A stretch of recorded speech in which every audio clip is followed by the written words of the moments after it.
கனிம சுரங்கங்கள் அமைப்பதற்கு கருத்து கேட்பு தேவையில்லை என்ற ஒரு புதிய குறிப்பாணையை சுற்றுச்சூழல் அமைச்சகம் வெளியிட்டிருக்கிறது. இதற்கு நாடு முழுவதும் கடும் எதிர்ப்பு எழுந்துள்ள சூழ்நிலையில் பூ உலகின் நண்பர்கள் அமைப்பு சார்பாகவும் இதற்கு கடும் எதிர்ப்பு எழுந்ததுடன் இது சுற்றுச்சூழலுக்கு பேராபத்து என்பதால் இது உடனே திரும்ப பெற வேண்டும் என்று கோரிக்கை விடுத்தது. அதை சத்தியம் தொலைக்காட்சியும் இந்த செய்தியை இன்று காலை ஒளிபரப்பிய நிலையில் இன்று மாலையில் இது தொடர்பான சிறப்பு விவாதத்திற்கு புதிய ஒரு விவாத அரங்கை தொடங்குவதற்கு முன்னதாக முதலமைச்சர் மு.க.ஸ்டாலினும் இந்த சுற்றுச்சூழல் அமைச்சகத்தின் அந்த குறிப்பாணையை திரும்ப பெற வேண்டும் என்றும் மத்திய அரசு கருத்து கேட்பு கூட்டமில்லாமல் சுரங்கங்கள் அமைப்பதற்கு அனுமதி அளிக்கக்கூடாது என்ற கோரிக்கையையும் அவர் மத்திய அரசுக்கு வலியுறுத்தியிருக்கிறார். பிரதமர் நரேந்திர மோடிக்கும் முதலமைச்சர் மு.க.ஸ்டாலின் இந்த கடிதத்தை எழுதியிருக்கிறார். நாடு முழுவதும் கவனத்தை ஈர்த்துள்ள இந்த பிரச்சனை தொடர்பாக பூ உலகின் நண்பர்கள் அமைப்பின் வழக்கறிஞர் வெற்றி செல்வன் நம்மோடு இணைந்திருக்கிறார். அவரிடம் நாம் கேட்கலாம். சார், இந்த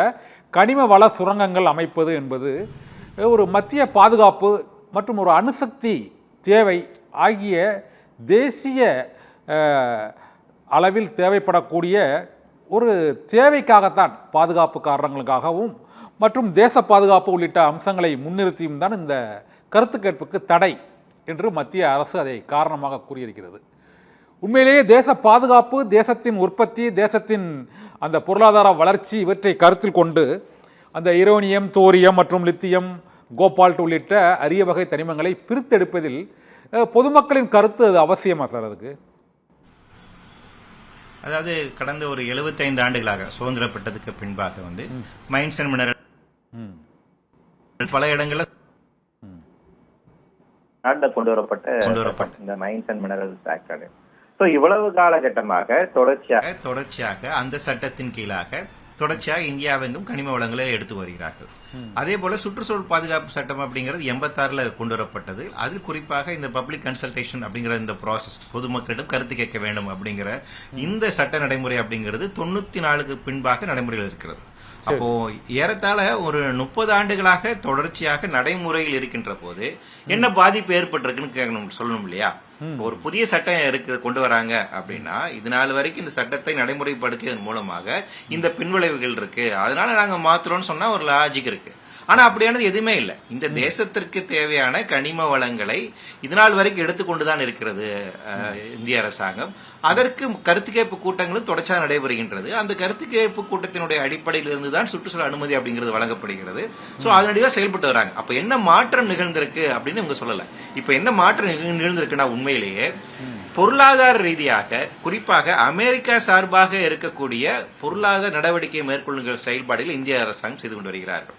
கிரிட்டிக்கல் மினரல்ஸ் அப்படின்னு ஒரு புதிய வகை பட்டியலை வெளியிட்டாங்க கடந்த வருடம். இந்த பட்டியல் எப்படி உருவானதுன்னு பாத்தீங்கன்னா, அமெரிக்காவோடு நம்ம இந்தியா ஒப்பந்தங்கள் செய்து கொண்டதுக்கு பின்பாக இந்தியாவு அமெரிக்காவிடையும் இடையே பாத்தீங்கன்னா கிரிட்டிக்கல் மினரல்ஸ் சொல்லக்கூடிய அரிய வகையான சில கனிமங்களை பட்டியலிடுவதற்கான வேலைகளும் செய்யறாங்க. அதன் அடிப்படையில் அந்த அரிய வகை கனிமங்களை எடுப்பதற்கான சுரங்கத்துக்கான அனுமதி வழங்கின்ற போது அதில் பொதுமக்களுடைய கருத்துக்கு தேவையில்லை அப்படிங்கறத கொண்டு வந்திருக்காங்க. இப்ப இதுல கூடுதலா நீங்க இன்னொரு விஷயம் புரிஞ்சுக்கணும். உரேனியம், தோரியம் அப்படிங்கறத கிரிட்டிக்கல் மினரல்ஸ்ல இருந்து கொடுக்கல, அதுல மோனசைட் மட்டும் கொண்டு போறாங்க. இப்ப இந்த மோனசைட்ல இருந்து உரேனியம் அப்படிங்கிறது எடுக்க முடியும். இப்ப இந்த மோனசைட்டை கிரிட்டிக்கல் மினரல்ஸா கொண்டு போறாங்க இல்லையா? இந்த மோனசைட் நம்ம கடலோர பகுதியில குறிப்பாக தூத்துக்குடி, கன்னியாகுமரி போன்ற பகுதி கடலோர பகுதியில் இந்த மோனோசைட் அப்படிங்கிறது கிடைக்குது. இதனால வரைக்கும் Indian rare earth minerals company இருக்காங்க. அது இந்திய ஒன்றியத்தின் கூட இருக்கக்கூடிய ஒரு கம்பெனி நிறுவனம், பொதுத்துறை. அந்த பொதுத்துறை இந்த கனிமங்களை எடுக்கின்ற போது அதற்கான கருத்து கேட்பு கூட்டங்கள் அப்படிங்கிற நடந்துபட்டு தான் இருந்துச்சு கடந்த காலகட்டங்களில். எங்க அனுமதிக்கலாம், எங்க கூடாது அப்படின்னு அதன் அடிப்படையில் தான் இந்த மாதிரி ஏல அறிவிப்பு வரும்போது மக்கள் எதிர்ப்பு தெரிவிச்சாங்க, கைவிடப்பட்டது. வேற இடத்துல எடுத்துக்கிட்டு இருக்காங்க. தமிழ்நாட்டிலேயே அந்த கனிமங்கள் எடுத்துக்கொண்டுதான் இருக்கிறாங்க. ஆனால் இந்த புதிய சட்ட திருத்தத்தை என்ன பண்ணிருக்காங்கன்னா, தனியாரிடம் கொடுப்பதற்கான நிலையை மாற்றி அமைச்சிருக்காங்க. அப்ப இங்க என்னன்னா, இந்த மோனோசைட் இப்போது தனியார் எடுக்கலாம். அதுக்கேற்ற மாதிரி சட்ட திருத்தத்தை கனிம வள சட்டங்களை மாற்றி அமைச்சிட்டாங்க. இப்போ அந்த தனியார் இதை எடுப்பதற்கு பொதுமக்களிடம் கருத்து கேட்பு நடத்த வேண்டிய தேவையில்லை அப்படிங்கிற அடுத்த நடவடிக்கை வர்றாங்க. அப்ப இவரோட நோக்கம் என்பது தனியார் ஒப்படைப்பதற்கு இல்ல தேச நலமோ இல்ல, தனியார் நலம் தான். இந்த கிரிட்டிக்கல் மினரல்ஸ் புது கிரைட்டீரியாவை நீங்க ஒரு ரேடியோ ஆக்டிவ் மினரல்ஸ் எப்படி நீ தனியார் எடுப்பதற்காக கொடுக்கணும்? கடந்த காலங்களில் இப்படி கொடுத்ததுனால தாது மணலை தனியாரும் எடுத்துக்கொள்ளலாம் அனுமதிச்சதுனாலதான் நம்ம தமிழக கடலோர பகுதியில் இவ்வளவு ஆபத்து விளைவு நாம பார்த்தோம். Okay, அந்த காலங்கள்ல வந்து அங்க எவ்வளவு பதிவு செய்யப்பட்ட பொதுநல வழக்கு தாக்கல் செய்யப்பட்டது. அதன் அடிப்படையில் இருந்தா இது தனியாரிடம் வழங்கக்கூடாது, தாது மணலை வழங்கக்கூடாதுன்னு ஒரு சட்டத்தை திருத்தினாங்க. முழுக்க ஒன்றிய அரசாங்கமே தான் எடுத்து செய்வாங்க அப்படின்னு. இப்ப திருப்பியும் தனியாரிடம் கொடுப்பதற்கான வேலைகள் செய்யறாங்க. புரிஞ்சுக்கிற முடியுது. வெற்றிச்செல்வன் சார், இன்னொரு ஒரு முக்கியமான ஒரு சந்தேகம். ஏற்கனவே தமிழகத்தை பொறுத்தவரை ஒரு ஹைட்ரோ கார்பன் திட்டமாக இருந்தாலும் நெடுமணல் இந்த பகுதிகளில் உள்ள இந்த ஹைட்ரோ கார்பன் திட்டம், இது தவிர இந்த அரிட்டாப்பட்டியில் இந்த டங்ஸ்டன் சுரங்கங்கள் அமைப்பது தொடர்பான திட்டம், இதே போல் அந்த அம்பரப்பர் மலையில் அந்த நியூட்ரினோ அமைக்கக்கூடிய இந்த திட்டம், இது போன்ற திட்டங்களுக்கும் பெரிய அளவில் மக்கள் போராட்டங்கள் நடத்தி இவையெல்லாம் நிறுத்தப்பட்டதன் காரணமாக இப்போது புதிதாக இது போன்ற அரிய வகை கனிமங்களை எடுப்பதற்கான சுரங்கங்களை அது பாதுகாப்பு மற்றும் தேசத்தின் தேவை ஆகியவற்றிற்கான அரசே எடுக்கக்கூடிய இடங்களில் தான் கருத்து கேட்பு கூட்டம் கிடையாது என்று கூறுகிறார். நீங்கள் கூறுவதை பார்த்தால் இது தனியாரிடம் ஒப்படைக்கப்பட போகிறது அப்படிங்கிறது ஏதாவது அந்த குறிப்பாணையில் இருக்கா சார்? இல்ல, ஆல்ரெடி அதான் சட்ட திருத்த கொண்டு வந்துட்டாங்களே. இப்ப கிரிட்டிக்கல் மினரல்ஸ் வந்துட்டு தனியார் எடுக்கலாங்கிறது ஏழை அறிவிப்பு இருக்கு. சரி, அதெல்லாம் அறிவிப்பு கொடுத்துட்டாங்களே. அந்த கிரிட்டிக்கல் மினரல்ஸ் எடுப்பதற்கான ஏழை இருப்பு ஹைட்ரோ கார்பனே வந்துட்டு ONGC மட்டும் கொடுக்கறது இல்லையே.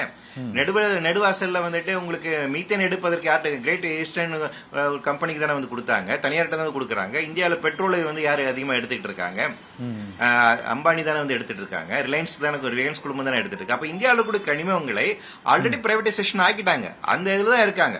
அதான் நிகழ்ந்து கொண்டிருக்கிறது. இரண்டாவது, நீங்க இதுல கூடுதலாக இன்னொரு விஷயத்தை வந்து புரிந்து கொள்ள வேண்டும். சுற்றுச்சூழல் பாதுகாப்பு சட்டத்தின் கீழாக இருக்கக்கூடிய முக்கியமான ஒரு ஜனநாயக அம்சம், அதாவது என்னன்னா மக்களுக்கு தேச நலத்தின் மேல அக்கறை இல்லையா? இல்ல, மக்களுக்கு தானே இருக்கு. அப்ப மக்களும் வந்து தேச நலத்தின் அடிப்படையில் கருத்து சொல்வதில் அது கேட்பதில் உங்களுக்கு என்ன பிரச்சனை இருக்கு? தேச நலன் அப்படின்னு நீங்க மட்டுமே எப்படி டிஃபைன் பண்ணி நாங்க மட்டும் தான் முடிவு செய்யணும், எப்படி செய்ய முடியும்? இல்லையா? நம்ம எல்லோரும் சேர்ந்தது தானே இந்தியா. அப்ப எனக்கு கருத்து சொல்வதற்கான உரிமை இருக்கு இல்லைங்களா? ஆனா இப்போது நடக்கக்கூடிய போராட்டங்களை இது கட்டுப்படுத்த மாட்டார் சார். இப்போ பல்வேறு போராட்டங்கள் பல்வேறு இடங்களில் நடைபெற்று வருகிறது. கன்னியாகுமரி மாவட்டத்தில் இந்த கிள்ளியூர் பகுதியிலும் இந்த மாதிரி ஒரு இந்த அணுசக்தி பொருளுக்கான அந்த சுரங்கங்கள் அமைப்பதற்கு அங்கே எதிர்ப்பு தெரிவித்து போராட்டம் நடைபெறுகிறது. இதே போல் ஏற்கனவே பல்வேறு இடங்களிலும் இந்த அரிட்டாப்பட்டி ஹைட்ரோ கார்பன் திட்டங்களுக்கு எதிராகவும் பல்வேறு போராட்டங்கள் நடைபெறுகிறது. இனிமேல் இந்த குறிப்பானை அமலுக்கு வந்தால் இந்த சுற்றுச்சூழல் அமைச்சகத்தின் உத்தரவின்படி இந்த போராட்டங்களை தொடர முடியுமா, முடியாதா, அல்லது கருத்து கேட்புகள் இனிமேல் இருக்காதா? இல்ல, போராட்டம் நிச்சயமாக இருக்கும். தமிழகம் தான் அதுல வந்து தேவையில்லை போராட்டங்கள். இப்போ ஏற்கனவே நமக்கு ரெண்டு முக்கியமான திட்டங்கள் நிறுத்திருக்காங்க. ஒன்று இந்த டங்ஸ்டன் சுரங்க திட்டம், இன்னொன்று இந்த ஹைட்ரோ கார்பன் திட்டத்தை அது வந்து இந்த காவிரி டெல்டா பகுதியை பாதுகாப்பு வேளாண் மண்டலமாக அறிவிச்சிருக்கிறாங்க. இப்படி நிறுத்தப்பட்ட திட்டங்களையும் மீண்டும் தொடங்குவதற்கான வாய்ப்பு இருக்குதா? அதுதான் கேட்குறோம் மட்டும் தான். இல்ல, இப்ப இந்த ஹைட்ரோ கார்பனை திட்டத்தை வந்து நடைமுறைப்படுத்துவதற்கு ரொம்ப முயற்சி செஞ்சுட்டு இருக்காங்க. சோ அது வந்து கொண்டு வரக்கான அதுக்கு கடுமையான எதிர்ப்பு இருக்கு. இப்போ அந்த பழைய திட்டங்களை நடைமுறைப்படுத்துவதை தாண்டி வந்து பாத்தீங்கன்னா புதிய திட்டங்கள் அதிகமாகுது. இப்போ ஹைட்ரோ கார்பன் வந்து பாதுகாக்கப்பட்ட வேளாண் மண்டலம் அறிவிச்சதுனால அந்த இடங்கள்ல புதிய திட்டங்கள் அறிவிக்கல. ஆனால் ராமநாதபுரத்துல கொண்டு வர்றாங்க. இப்போ கல்ஃப் ஆஃப் மன்னார் சார்ந்து இருக்கக்கூடிய பகுதிகளில், தூத்துக்குடி சார்ந்து இருக்கக்கூடிய அங்க இருக்கக்கூடிய கனிமங்களை எடுப்பதற்கான புதிய திட்ட அறிவிப்புகள் அப்படிங்கிற இப்ப கடந்த காலங்களில் இருக்கக்கூடிய திட்டங்கள் வந்து சில திட்டங்கள் நிறுத்தி வைக்கப்பட்டன.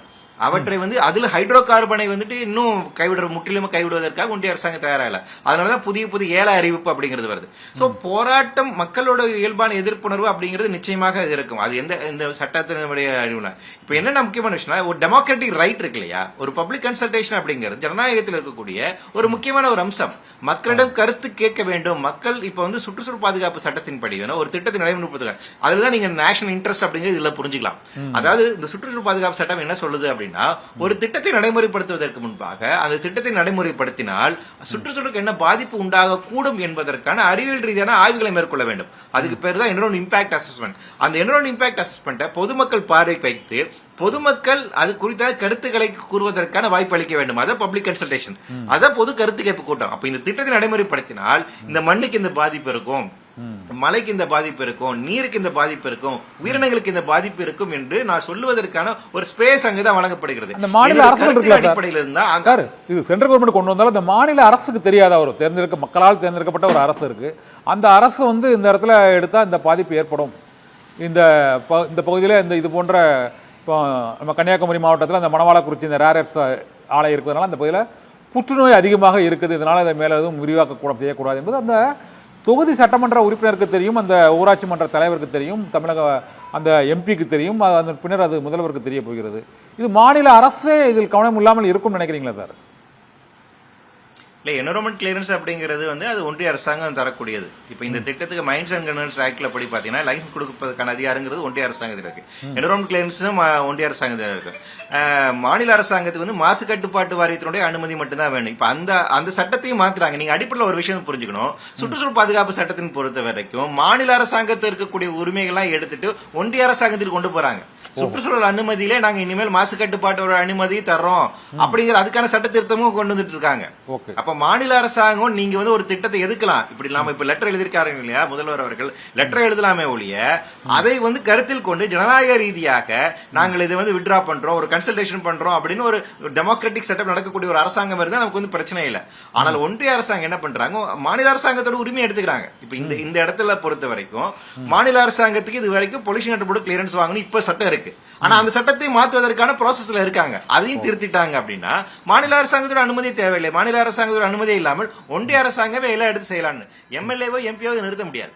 அவங்களுக்கு அந்த அதிகாரம் கிடையாது. அவங்க சொல்லலாம் என் தொகுதியில இந்த பாதிப்பு இருக்குன்னு பேசலாமே ஒழிய, நாடாளுமன்றத்தில் பேசலாம், சட்டமன்றத்தில் பேசலாமே ஒழிய அதிகார அமைப்பு இருக்கு இல்லைங்களா. இதுல இந்த சட்டத்தின் கீழாக மாசு கட்டுப்பாட்டு வாரியம், அதே போல எக்ஸ்பர்ட் அப்ரைசல் கமிட்டின்னு சொல்லக்கூடிய ஒன்றிய அரசாங்க கீழக்கூடிய அமைப்புகள், இந்த இரண்டு அமைப்புகளுக்கு தான் அதிகாரம் இருக்கு. இவர்களால தான் இந்த திட்டத்துக்கான சுற்றுச்சூழல் பார்வையிலிருந்து அனுமதி கொடுக்க முடியும். அவங்களுடைய அனுமதி இல்லாம செயல்பட முடியாது. இப்ப அந்த இதுவே வந்து பாத்தீங்கன்னா மாநில அரசாங்கத்தில் இருக்கக்கூடிய மாசு கட்டுப்பாட்டோட அதிகாரத்தையும் நாங்களே எடுத்துக்குவோம் அப்படின்னு ஒன்றிய அரசாங்கம் அதை வந்து ஒரே இடத்துல கொண்டு போறாங்க. சோ அவங்க முடிவு பண்ணிடுறாங்க. மைன்ஸ் அண்ட் மினரல்ஸ் ஆக்ட் அவங்க கீழ தான் இருக்கு, என்விரான்மெண்ட் அவங்க தான் இருக்கு. ஓகே, வெற்றிச்செல்வன் சார், நீங்க சொல்றது இந்த மைன்ஸ் அண்ட் மினரல்ஸ் அவங்க இருக்கு, சுற்றுச்சூழல் அனுமதியும் மத்திய அரசுக்கிட்டே இருக்குது. ஆனால் மாநில அரசுக்குன்னு சில உரிமைகள், சில அதிகாரங்கள் இருக்கு. இந்த அதிகாரங்கள் மற்றும் மாநில அரசுக்குள்ளே அந்த வரம்புகளுக்குள் பல ஊழல் முறைகேடுகள் நடைபெறுவதாக தொடர்ந்து இந்த கனிம வள கொள்ளை பிரச்சனையில், அது மணற்கொள்ளையாக இருக்கட்டும், இந்த குவாரிகளாக இருக்கட்டும், அல்லது இது போன்ற தாது மணல் கொள்ளையாக இருக்கட்டும், கிரானைட் குவாரிகளாக இருக்கட்டும், இது எதிலையுமே மாநில அரசு அதை முழுமையாக கட்டுப்படுத்த முடியாத ஒரு சூழ்நிலையில் இருப்பது வெட்ட வெளிச்சமாக அது தெரிகிறது. அது கன்னியாகுமரி மாவட்டத்தில் தாது மணல் கொள்ளையாக இருக்கட்டும், மதுரை மேலூர் பக்கத்தில் கிரானைட் குவாரி கொள்ளையாக இருக்கட்டும், இது தவிர ஆற்று மணல் கொள்ளை, இது போல கனிம வளங்கள் கொள்ளை என்பது பொதுமக்களுக்கும் அந்த கனிம வளத்துக்கும் ஒரு தொடர்பு இல்லாத ஒரு நிலை இருப்பதற்கு காரணம் மாநில அரசின் கட்டுப்பாட்டில் இவங்கெல்லாம் இருப்பதனால தான் அந்த அதிகாரிகள் மற்றும் அரசியல்வாதிகளின் ஊழல் அந்த கனிம வள சுரங்கங்களை விட ஆழமாக அது இருக்கிறதுனால தான் இந்த முறைகேடு நடைபெறுகிறது. இதனால மத்திய அரசு நாங்கள் கட்டுப்பாட்டில் எடுத்துக்கிறோம் அப்படின்னு சொல்றாங்க. என்ன தப்பு இருக்கு அப்படின்னு சொல்றீங்க சார்? அவங்க அப்படி சொல்லல. மத்திய அரசாங்கம் இந்த ஊழல்லாம் நடக்குது அதனால நாங்க எடுத்துக்கோம் அப்படின்னு அவங்க சொல்லல. வந்துட்டு சரி ரைட் ஓகே, அவங்க ஆர்குமெண்ட் படியே வச்சுக்குவோம், அவங்களே எடுத்துக்கிறாங்க, இந்த ரைட்ஸ் எடுத்துக்கிறாங்கன்னு வச்சுக்குவோம். அப்படி எடுத்துட்டு அவங்க யார்கிட்ட கொடுக்க போறாங்க இல்லையா? இப்ப இந்தியாவில் இருக்கக்கூடிய மிகப்பெரிய நிறுவனங்களாக இருக்கக்கூடிய ஒண்ணு அதானிக்கோ இல்ல அம்பானிக்கோ தான் கொடுக்க போகுது. அவர்கள் வந்து ஊழலுக்கு அப்பாற்பட்டவர்கள் அல்லது ஒன்றிய அரசாங்கத்தில் இருக்கக்கூடிய ஊழலுக்கு அப்பாற்பட்டவர்கள், அவங்க இதுல எந்த விதமான ஊழலுமே செய்யல அப்படின்னு நான் நம்ப தயாராக இல்லை. நீங்களும் அப்படிதான் இருப்பீங்கன்னு நம்புறேன். இப்போ நான் இந்த சுற்றுச்சூழல் அனுமதி கருத்து கேட்பு அப்படிங்கிறதுனால பல திட்டங்கள் வந்து தாமதமாகுது. அதனால நாங்கள் இது போன்ற புதிய இந்த குறிப்பானை என்பது வந்து ஒரு சட்டமா சார்? அது சுற்றுச்சூழல் குறிப்பானை என்பது வந்து ஒரு அறிவிப்பு வெளியிட்டிருக்கிறாங்க. இல்ல கவர்மெண்டல் ஆர்டர் தான். அது வந்து அபிஷியல் கம்யூனிகேஷன் சொல்றாங்க. அது ஒரு கவர்மெண்டல் ஆர்டர் மாதிரி, ஒரு ஜியோ மாதிரி தான், அப்படிதான் போட்டிருக்காங்க. அது அமலுக்கு வந்துருச்சு. அமலுக்கு வந்தது. ஆனால் இப்போ மாநில அரசு அதை திரும்ப பெறணும் ஆமா அப்படின்னு அதை வலியுறுத்தி நாம கோரிக்கை வச்சிருக்கோம். இப்ப என்னன்னா மாநில அரசாங்கத்துக்கு இதுல அதிகாரம் கிடையாது. இது ஒன்றிய அரசாங்கத்தினுடைய சட்ட விதி. அந்த சட்ட விதியை மாற்றி அமைக்கிறாங்க. அதான் நான் ஒண்ணு சொன்னீங்களா, அதாவது 2006 சட்ட விதி ஒண்ணு இருக்கு, என்விரான்மென்ட் இம்பாக்ட் அசஸ்மென்ட் நோட்டிபிகேஷன். அந்த நோட்டிபிகேஷன், அந்த சட்ட விதி என்ன சொல்லுதுன்னா, எந்த இண்டஸ்ட்ரியாக இருந்தாலும் அது செயல்படுவதற்கு முன்பாக பிரையர் என்விரான்மென்ட் கிளியரன்ஸ் வாங்கணும், சுற்றுச்சூழல் அனுமதி முன்னாடி வாங்கணும். அப்படி சுற்றுச்சூழல் அனுமதி வாங்கணும் அப்படின்னா என்விரான்மென்ட் இம்பாக்ட் அசஸ்மென்ட் செய்யணும். அதை பொதுமக்கள் பார்வைக்கு வைத்து பொதுமக்களிடமிருந்து கருத்து கேட்பு நடத்தப்பட்டு அதற்கு பின்பாக தான் அனுமதி வழங்கணும். இது ப்ராசஸ். இப்ப இந்த ப்ராசஸ் முழுக்க ஒன்றிய அரசாங்கத்துக்கு இருக்கக்கூடிய ப்ராசஸ். மாநில அரசாங்கத்துக்கு இருக்கக்கூடிய ப்ராசஸ் வந்து பொல்யூஷன் கண்ட்ரோல் போர்டு நீங்க அப்ளை பண்ணணும் அப்படிங்கிற தனி ப்ராசஸ். இப்ப இது முழுக்க ஒன்றிய அரசாங்கம். இப்ப இந்த ஒன்றிய அரசாங்கம் இந்த ப்ராசஸ்ல இந்த திட்டத்துக்குலாம் நாங்க இனிமேல் கருத்து கேட்பு நடத்த மாட்டோம்னு சொல்றாங்க.